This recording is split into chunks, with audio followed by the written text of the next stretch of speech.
యాడికి పోతుండవమ్మా? స్కూల్ కి నాన్న. ఈ రోజు ఈ స్కూల్ కు పోవద్దని మీ అమ్మ చెప్పలేదా? చెప్పలేదు. ఎందుకు వెళ్ళకూడదు నాన్న? మల్లమ్మా, దీనికి 1000 సార్లు చెప్పిన గుర్తుండి సావదు. ఒసే మతిమరు మల్లమ్మ, ఎక్కడున్నావే? ఏందయ్యా పెన మీద పోసిన ఉప్పులాక గట్ల రంతు చేస్తుండవు? ఇట్లా రద్దు చేయకపోతే నీ మగునున్న ఈ విషయం కూడా మర్చిపోతావు. గుర్తు చేసినావు కదా, ఇంట్లో పనులన్నీ గట్లనే ఉన్నాయి. ఒసే మల్లమ్మ, కొంచెం ఆగు. ఏందయ్యా నసబెట్టి సంపుతుండవు? ఏం కావాలి? ఈ రోజు దేవక్కి పూల పండ్లని చెప్పలేదా? నాకు పూల్ పనులేంటి నాన్న విచిత్రంగా? పూల్ పండ్లు నీకు కాకపోతే నాకు పెట్టిస్తాడా? పుస్తకాలు లోపల పెట్టి ముందు సీర కట్టుకోపా. నువ్వు కూడా అలా మాట్లాడతావేంటమ్మా? 2 నెలల్లో 10వ తరగతి పరీక్షలున్నాయి. అయినా నేను బాగా చదువుకొని కలెక్టర్ అవ్వాలి. నేను ఇప్పుడే పెళ్లి చేసుకోనమ్మా. కలెక్టర్ కావాలంటే చాలా పైసలు కావాలా బిడ్డ? గైనా నీవు కలెక్టర్ అయ్యి ఎవరిను ధరిస్తావే? ఒక ఇంటికిస్తే పోయేదానివి. నీకు పెట్టే పైసలు మీ అన్నకు పెడితే వాడు ఉద్యోగం చేసి మమ్మల్ని అందరినీ సాక్తాడు. చదివింది చాలు గాని ఇక మంజయ్. అదేంటమ్మా, ఇద్దరం మీ కడుపున పుట్టిన పిల్లలమే కదా. ఇద్దరిని అన్ని విషయాల్లో సమానంగా చూడకపోయినా కనీసం చదువు విషయంలో అయినా చూడండమ్మా. నేను బాగా చదువుకొని కలెక్టర్ కావాలని ఆశగా ఉందమ్మా. దయచేసి కాదనకండి. ఆడపిల్లంటే భారం కాదు, బంగారం అని నిరూపిస్తానమ్మా. చూడు బిడ్డ, నీవు 10 పాస్ అయితే పెళ్లి చేసుకోడంట నీ బావ గోపన్న. ఇంతకంటే పెద్దగా చదివితే నిన్నెవడు చేసుకుంటాడు బిడ్డ? లచ్చల కట్నం ఎక్కనిచ్చి తేవాల? గాళ్ళ ఆస్తి మస్తుగున్నది బిడ్డ. నా మాట విని చదువు మాని బావను పెళ్లి చేసుకో. అయ్యో నాన్న, మనిషికి తరగని ఆస్తి చదువేనని మా సార్ వాళ్ళు చెప్పారు. చదువు అనే ఆస్తి ముందు ఏ ఆస్తి పనికిరాదు నాన్న. అయినా నన్ను 10 పాస్ కావద్దని చెప్పడానికి వాడేవాడు నాన్న? అలాంటి వాడిని ఈ జన్మలోనే కాదు, ఏ జన్మలో కూడా పెళ్లి చేసుకోను. ఏందే నోరు పెద్దగా చేస్తుండవు? 10 కూడా పాస్ కాక ముందే ఎదురు ములుగుతుండవు. ఇంకా పెద్దగైతే మా మాట వింటావా? పుస్తకాలు ఇంట్లో పెట్టి పోయి చీర కట్టుకోపా. అంతగా పెళ్లి చేయాలనుంటే అన్నయ్యకి పెళ్లి చేయండి. వాడు నాకంటే ముందే పుట్టాడుగా. హలో సిస్టర్, కలలు కనండి, వాటిని సార్థం చేసుకోండి మన దివంగత రాష్ట్రపతి అబ్దుల్ కలాం గారు చెప్పారు. నేను డాక్టర్ కావాలని కలలు కంటున్నా.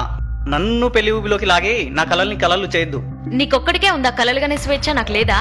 అమ్మాయిలకి కలలుగానే స్వేచ్ఛ ఉందో లేదో నువ్వే ఆలోచించుకో సిస్టర్. ఒకవేళ ఉన్న అమ్మనాలతోని సామరస్యంగా మాట్లాడుకొని పరిష్కరించుకో.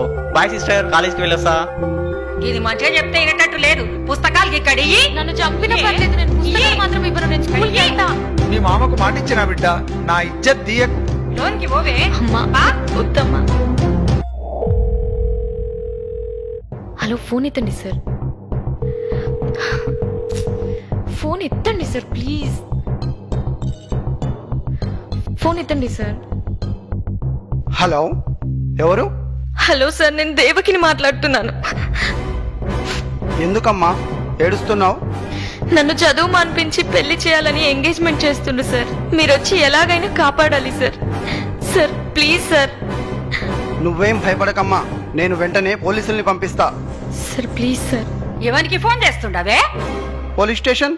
నువ్వు గనుక ఈ పెళ్లి చేసుకోకపోతే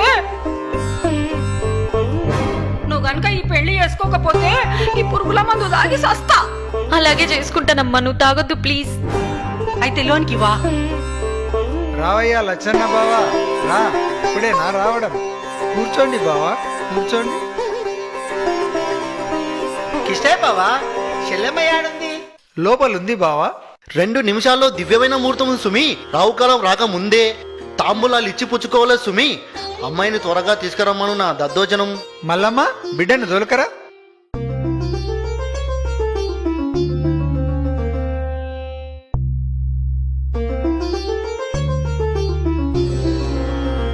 అమ్మాయి బేషుగా ఉంది. పేరేంటమ్మా? దేవకి. దేవకి గోపన్న నామస్య సుమూర్తె సుమూర్తస్తో. అయ్యా, తమరిద్దరూ తాంబూలాలు ఇచ్చి పుచ్చుకోండి.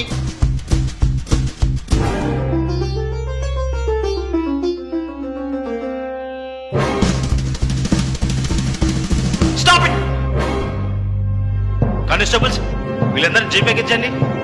ఇదేంటి చోద్యం? ఇక్కడ ఏమైనా మడలు జరిగాయా మమ్మల్ని అరెస్ట్ చేయడానికి? మైనార్టీ తిరిగిన అమ్మాయిని చదువు మానిపించి బలవంతంగా పెళ్లి చేయడం చట్టం దృష్టిలో మర్డర్ చేయడం కన్నా నేరం. అందుకు కారకులైన మీరందరూ శిక్షార్హులే. అది కాదు సుమి, అమ్మాయి చదువు మాన్పించడంలో నాకు సంబంధం లేదు. అమ్మాయి పెళ్లి చేయడం అనేది తల్లిదండ్రుల నిర్ణయం. నన్నెందుకు అరువు చేస్తున్నాడు నా దద్దోజనం? నేరం చేసేవారికి సహకరించడం కూడా నేరమే. మైనార్టీ తీరని అమ్మాయిలకు పెళ్లి తంతు నిర్వహించకూడదు. మా బిడ్డకు మేం పెళ్లి చేసుకుంటే మధ్యాహ్నం నీకేందయ్యా బాధ? చూడమ్మా, చట్టరీత్యా 18 సంవత్సరాలు నిండని అమ్మాయికి 21 సంవత్సరాలు నిండని అబ్బాయికి పెళ్లి చేస్తే నేరమవుతుంది. మర్యాదగా స్టేషన్కి వస్తారా, బలవంతంగా లాక్కెళ్ళాలా? ఫోన్ చేసి పోలీసులను పిలిపించి మా ఇజ్జత్ తీసినావుగా ననే. ఈ రోజే నువ్వు చచ్చిన రోజు అనుకుంటాం. ఇంకొక్క నిమిషం కూడా గీడుండొద్దు. పోవే. చూడు బిడ్డ, ఇంకెప్పుడు నా ఇంటికి రావద్దు. కాదని వస్తే గదే రోజు మేమిద్దరం చచ్చిపోతాం. వెళ్ళవే. సార్ మీకు దండం పెడతాను. మా వాళ్ళని వదిలేసి నాకు ఎక్కడైనా చదువుకోవడానికి అవకాశం ఉంటే కల్పించండి. నీలాంటి అమ్మాయిలకు రక్షణ కల్పించడానికి ప్రభుత్వం స్టేట్ హోమ్ ఏర్పాటు చేసింది. అక్కడ నువ్వెంతవరకైనా చదువుకోవచ్చు. వెళ్దాం పదమ్మా.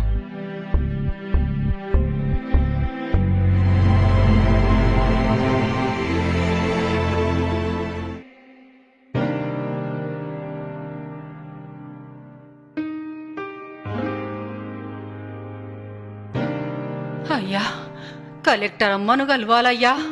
అలాగే ఆగండి అమ్మా.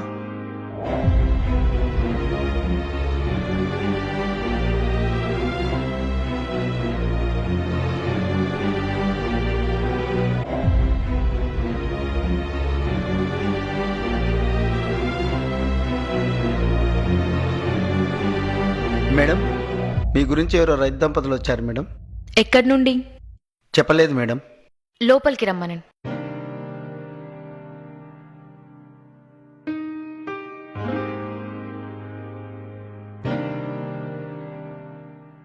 దండాలమ్మా. చెప్పండమ్మా. ఉన్న భూమినంతా అమ్ముకొని కొడుకును చదివించి డాక్టర్ను చేస్తే గాడింటికి వస్తలేడు. మేమే గాడింటికి పోతే కోడలు రాణిస్తలేదు. మెడవట్టి బయటికి దొబ్బింది. ఉన్న అర్ధెకరం పొలంలో బుడ్డలేస్తే నకిలీ ఇత్తనాల వల్ల ఒక్క గింజ చేతికి రాలేదు. 3 దినాల నుంచి తిండి లేక ఆకలితో చస్తున్నాం. పంట నష్టం కింద 500 ఇప్పించండి అమ్మా, నీకు పుణ్యం ఉంటుంది. మీరేవరు? కేతేపల్లెమ్మ, పాపిష్టి దాన్ని. నా బిడ్డ మంచిగా చదువుకొని కలెక్టర్ అయితానంటే దాన్ని కొట్టి ఇంట్లోకెళ్ళి ఎలగొట్టినాం. ఆ పాపమే మమ్మల్ని చుట్టుకున్నది. ఎట్లయినా నువ్వే దయ చూపించాలమ్మా.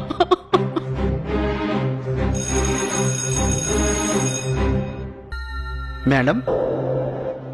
ఆర్డీఓని రమ్మనండి. Okay madam.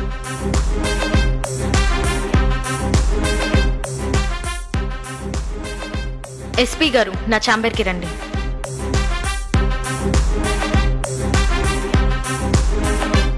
Good morning madam. మన జిల్లాలో పంట వేసి నష్టపోయిన రైతులందరికీ 24 గంటల్లోగా నష్టపరిహారం అందించాలి. ఈ విషయంలో ఆలస్యమైతే all will be suspended. Mind it. Okay madam.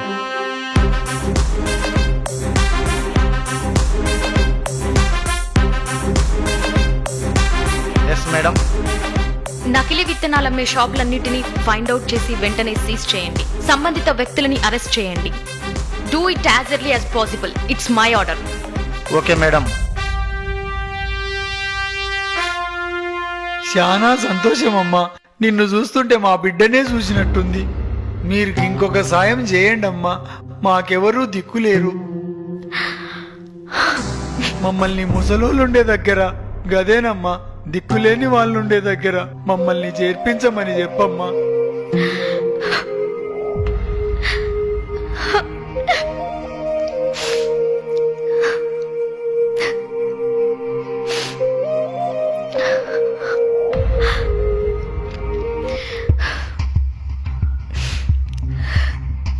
నన్ను క్షమించండి నాన్న. నేనుండగా మీరెలా దిక్కులేని వాళ్ళు అవుతారు? అంటే నీవు నా బిడ్డ దేవకమ్మవా? అవును నాన్న, నేను మీ కూతురు దేవకినే.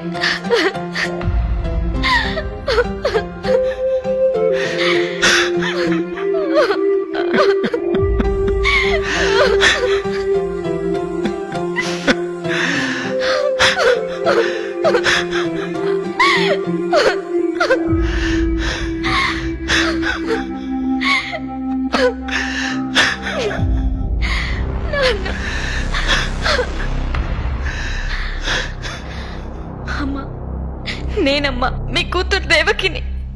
పాపిష్టి దాన్ని. నన్ను అమ్మ అని పిలువకమ్మా. నీవు చదువుల తల్లివి.